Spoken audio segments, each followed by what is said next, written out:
Hello there folks, welcome back to the Chap's Guide. My name is Ash and I am your host on this journey through men's style, self-development and personal grooming. And today you join me in a pretty drab and dreary winter's day in the woodland in southern England. However, our sunlight today is going to be provided by the two gentlemen who've submitted images to me for our Am I a Chap series.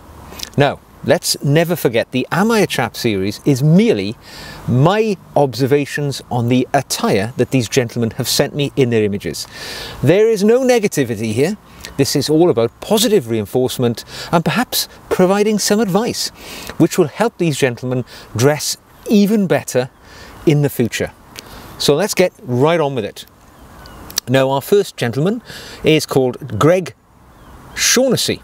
And Greg hails from Southern California, and his little email says, I'm a fairly recent subscriber to your YouTube channel. Well, welcome to you, Greg. It's great to have you. Over the last year, I've been learning about men's style, and I'm drawn to the classic chap style. I would love to get your input on the outfit I am wearing in the image. Is this outfit chap status worthy? Well, I think we will pass some judgment in merely a moment. I'm enjoying the journey and I love your honest feedback to make sure I'm going in the right direction. Okay. And he's also telling us that the dog who appears in the images, who is a standard poodle, is called Max. So that's great to know. Okay, let's see what you've got for us, Greg. And well, let's have a look. Well, we can see the dog, Max, definitely a good accessory to one's outfit for a gentleman, fine looking beast. But Greg sent this other image as well, and this is a pretty good head-to-toe image of his outfit. First glance, of course, it looks very smart and stylish. What we're looking at is a charcoal grey suit of some kind. But let us break it down into its components and see if it all fits together. Let's start at the ground and work our way up the body. So on one's feet, the important place to start is what appears to be a pair of full wingtip brogue shoes, could be boots, I can't quite see. They appear to be Derby, or I believe Americans call it blucher in style, but the Derby style, so it's not an Oxford integrated lacing system. My initial thoughts are that these shoes or boots, they work very well with the outfit. For a start, they're a kind of an oxblood colour, which is certainly has hints of red within it, and that's something I always love to see in a pair of shoes. Oxblood or burgundy, probably my two favourite shoe colours because of their incredible versatility. If you look at these shoes here, they appear to be, as I say, a full wingtip brogue, leather soled, slight contrast between the upper and the sole, making it an interesting boot, but it certainly goes pretty well with the outfit we see here, but it could also be employed in a more casual situation. But you know, it's a good versatile pair of shoes and it works well here. Now let's look how it works with the rest of the garments. Let's move up the body. Let's look at the trousers. The first thing I note when I see these trousers is an excellent crease. Greg has gone to work with an iron and it shows. It absolutely shows. You can see that, you know, the crease is prominent. It looks like it's just been ironed. It's breaking the light. You can see shadow on one side, light on the other. I love to see that. It really stands out and shows that you're a gentleman who takes the effort with your clothing. Now, the break of the length of the trouser, for my mind, is perfect. It stops on the instep of the shoe, not revealing any of the gentleman's sock. It's just absolutely exquisite. That is exactly where one should seek the break of one's trouser leg to be, or the end of one's trouser leg against one's footwear. What can I tell you about the material? Well, it looks like a flat-fronted pair of trousers, no pleats that are obvious to the eye. It looks to be a charcoal grey wool of some kind, or certainly a woolen blend, could be a wool cashmere, whatever. But the impression initially given is that it's wool. It looks good and warm, which is something I could do with today. And yeah, it catches the eye. I can see it's a lined trouser and it looks very good. Let's move up the body. And I should say the contrast between the grey suit and the shoes is perfect. When you look at them together, it just adds the interest. If they were a black pair of shoes with this trouser, with this colour of suit, it would perhaps disappear. You wouldn't really notice the black. But because it's this red colour, you know, this oxblood works very well. Now, moving to the upper part of the body, this is of course the important bit. This is where you will initially look when you meet somebody. And what we are faced with is, now we know it's a three-piece suit, because Greg is wearing a coat over the top of a waistcoat. And let's have a look at those component parts. Now, looking at the waistcoat, it's a classic waistcoat. It's got no lapels on it, so it's a nice simple finish. Bottom button undone. Good to see, Greg. You understand the protocols. When you wear a waistcoat, you always leave the bottom button undone. It's just one of those things we always do. To catch the eye, Greg has added a pocket watch and a chain which is worn around one of the buttonholes on his waistcoat, and you can see there's a medallion or something hanging there as well. Eye-catching. I can't tell whether it's gold or some other form of precious metal, but absolutely adds that visual interest to the centre portion of the body, which would largely go unnoticed otherwise. So, and of course, it lends immediately something of a vintage vibe to the outfit, which works well in this instance. In conjunction with the jacket, I think it's a nice single-breasted, notch lapel, charcoal grey suit and jacket, or coat rather, and yeah, it works well as a three-piece. It looks a good thick material. It looks rather warm, as I say, great for winter. Don't know what it's like there in Southern California, but certainly it's a really classic suit that would look in place in any of the big cities in the country in which I'm from, the United Kingdom. Looking at the accessories, other than that pocket watch chain, we can see that in the breast pocket there is a pocket square worn in the chaos fold fashion, as I call it, so the puff fashion, just shoved in there, carefully placed. There are colours there which look rather splendid in conjunction with the rest of the clothing. A white shirt worn with a tie at the collar, and the tie has got hints of blue, but it's predominantly grey. And of course, you know, there we are. That is the entirety of the outfit. And it's a really good execution of what I would describe as a good solid winter suit. Now, the addition of the pocket chain, this immediately throws the suit back in time. These are just my observations.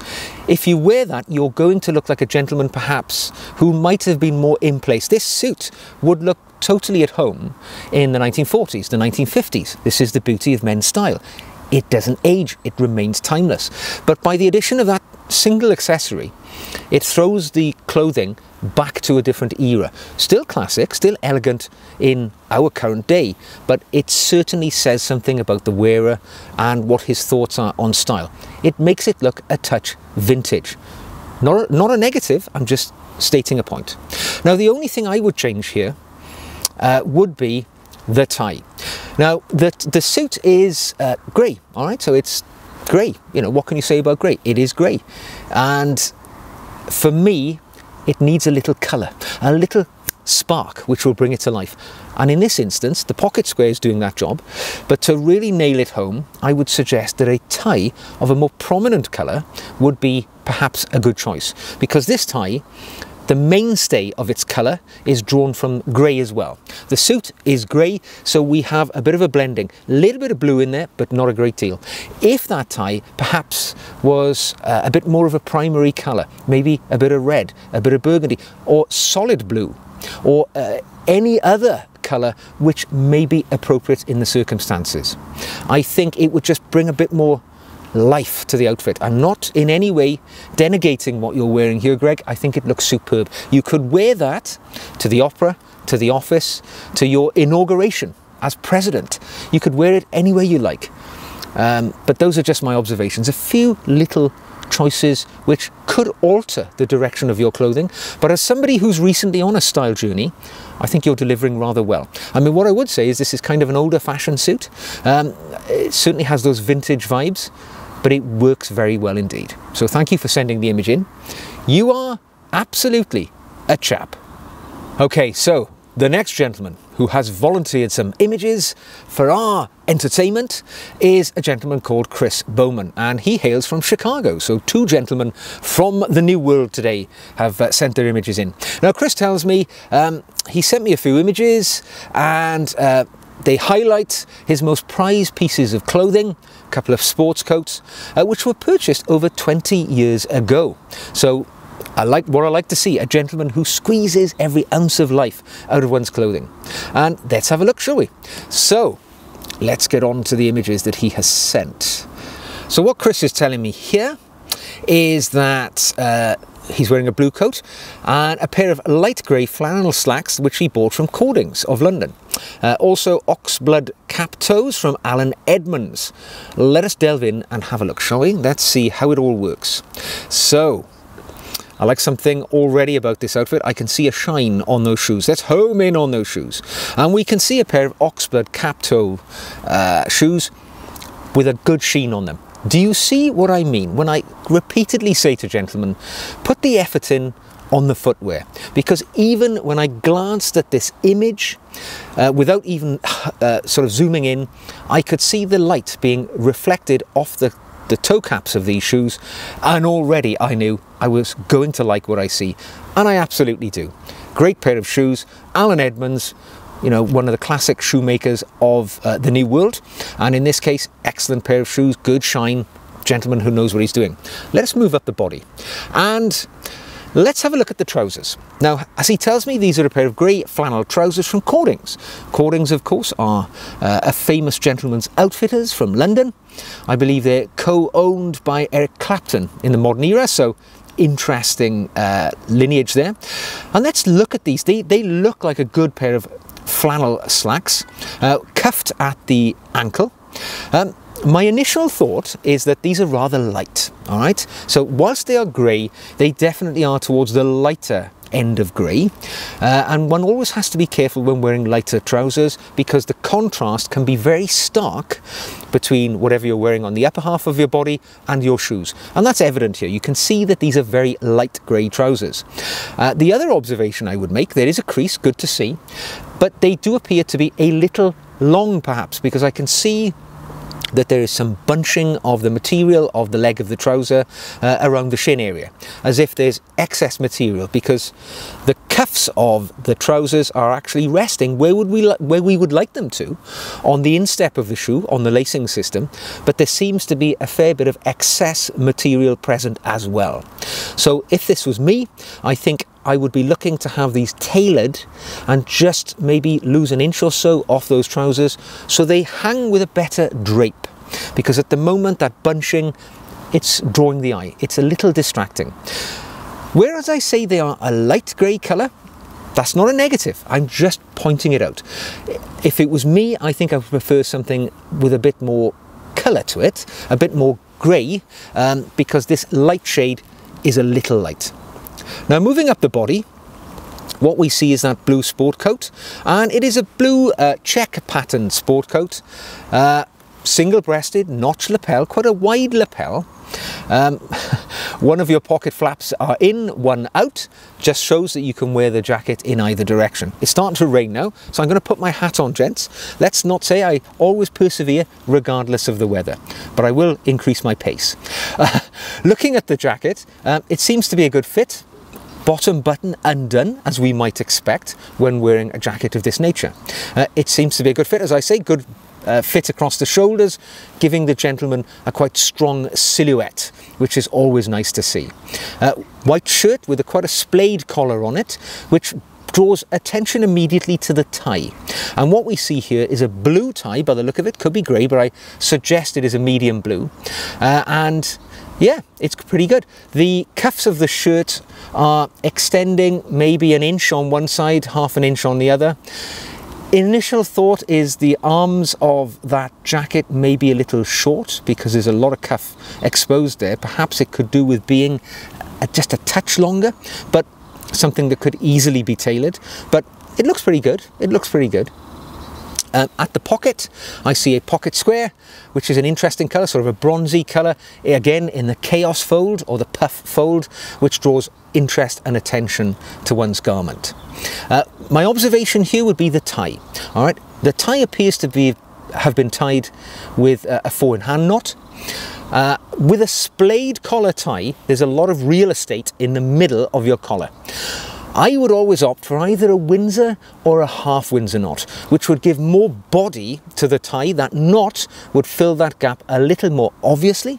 And of course, with a 4-in-hand, you have an asymmetrical tie knot, which, you know, it's not perfect on, it's not an exact match on either side, which is always brought into more contrast with quite a broad splay to one's collar, spread to the collar. So I would suggest, you know, maybe using a Windsor knot, just to fill that gap a little. And as I said in my last observation with Greg from the last the last images, what we see here is a tie which is very much the same colour as the jacket worn with it.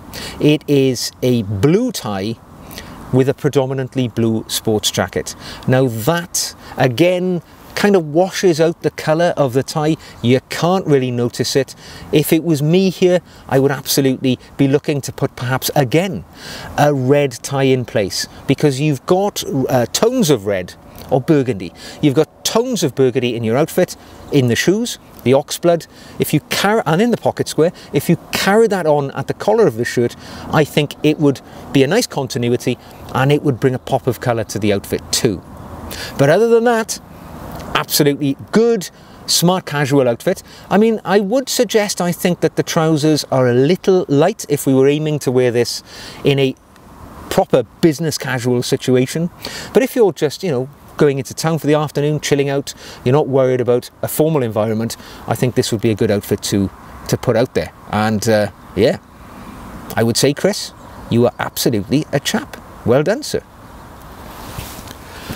Well folks, I'm going to retreat back to my home now because it's starting to rain, and it's not good to mix electricals with the weather. So it's time to go back and get this video ready for you to all see. I would like to say to both Greg and Chris, thank you so much for sending your images in. I hope my observations have been useful. Remember, there's no negative comments here, it's just positive suggestions to improve your situation. Now, if you're a gentleman and you would like to submit your images to me for my thoughts and observations, you can find my email address in the About section on the main YouTube page, or it's probably on the screen somewhere right now. And if you've enjoyed this video, give it a thumbs up. Click that red button if you'd like to see more like this. And if you'd like to practically support the channel, you can do so by buying me a coffee. And you can do that by following the link in the show notes below.